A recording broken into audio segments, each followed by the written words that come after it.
2 Kings chapter 18. In the 30th year of Israel's king Hoshea, son of Elah, Hezekiah, son of Ahaz, became king of Judah. He was 25 years old when he became king, and he reigned 29 years in Jerusalem. His mother's name was Abi, daughter of Zechariah. He did what was right in the Lord's sight, just as his ancestor David had done. He removed high places, shattered the sacred pillars, and cut down the Asherah poles. He broke into pieces the bronze snake that Moses made, for until then the Israelites were burning incense to it. It was called Nehustan. Hezekiah relied on the Lord, God of Israel. Not one of the kings of Judah was like him, either before him or after him. He remained faithful to the Lord and did not turn from following him, but kept the commandments of the Lord had commanded Moses. The Lord was with him, and wherever he went, he prospered. He rebelled against the king of Assyria and did not serve him. He defeated the Philistines as far as Gaza and its borders, from the watchtower to fortified city. In the 4th year of King Hezekiah, which was the 7th year of Israel's king Hoshea, son of Elah, Assyria's king Shalmaneser marched against Samaria and besieged it.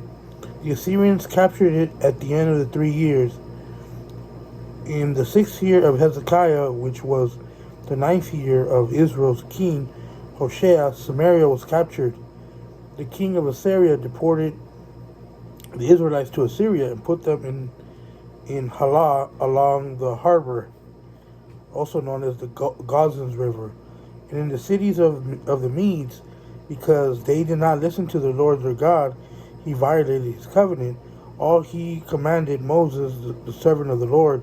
They did not listen, and they did not obey. In the 14th year of King Hezekiah, Assyria's king Sennacherib attacked all the fortified cities of Judah and captured them. So King Hezekiah of Judah sent word to the king of Assyria at Lachish, "I have done wrong. Withdraw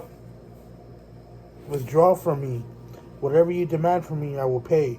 The king of Assyria demanded 11 tons of silver and 1 ton of gold from King Hezekiah of Judah. So Hezekiah gave him all the silver found in the Lord's temple and in the treasury of the king's palace. At the time, Hezekiah stripped the gold from the doors of the Lord's sanctuary and from the doorposts he had overlaid and gave it to the king of Assyria. Then the king of Assyria sent the field marshal, the chief of staff, and his royal spokesman, along with a massive army, from Lachish to King Hezekiah at Jerusalem. They advanced and came to Jerusalem, and they took their possession by the aqueduct of the upper pool by the road to the launderer's field. They called for the king, but Eliakim, son of Hilkiah, who was in charge of that palace, Shebna, the court secretary, and Joah, the son of Asaph, the court historian, came out to them. Then the royal spokesman said to them, "Tell Hezekiah, this is what the great king, the king of Assyria, says. What are you relying on? You think mere words are strategy and strength of war? Who are you now relying on so that you have rebelled against me? Now look, you are relying on Egypt, that splintered reed of a staff that will pierce the hand of anyone who grabs it and leans on it. This is what the Pharaoh, king of Egypt, is to all who rely on him. Suppose you say to me, we rely on the Lord our God. Isn't he the one whose high places and altars Hezekiah has removed, saying to Judah and to Jerusalem, you must worship at the altar in Jerusalem? So now make a bargain with my master, the king of Assyria. I'll give you 2,000 horses if you are able to supply riders for them. How many can you drive back to a single officer among the least of my master's servants? How can you rely on Egypt for chariots and for horsemen? Now I have attacked this place to destroy it without the Lord's approval." The Lord said to me, "Attack this land and destroy it." Then Eliakim, son of Hilkiah, Shebna, and Joah said to the royal spokesman, "Please speak to your servants in Aramaic."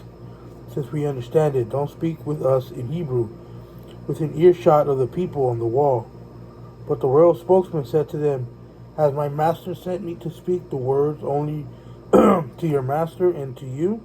Hasn't he also sent me to the men who sit on the wall, destined with you to eat their own increment and drink their own urine?" The royal spokesman stood and called out loudly in Hebrew, "Hear the word of the great king, the king of Assyria. This is what the king says. Don't let Hezekiah deceive you. He can't rescue you from my power. Don't let Hezekiah persuade you to rely on the Lord by saying, 'Certainly the Lord will rescue us.'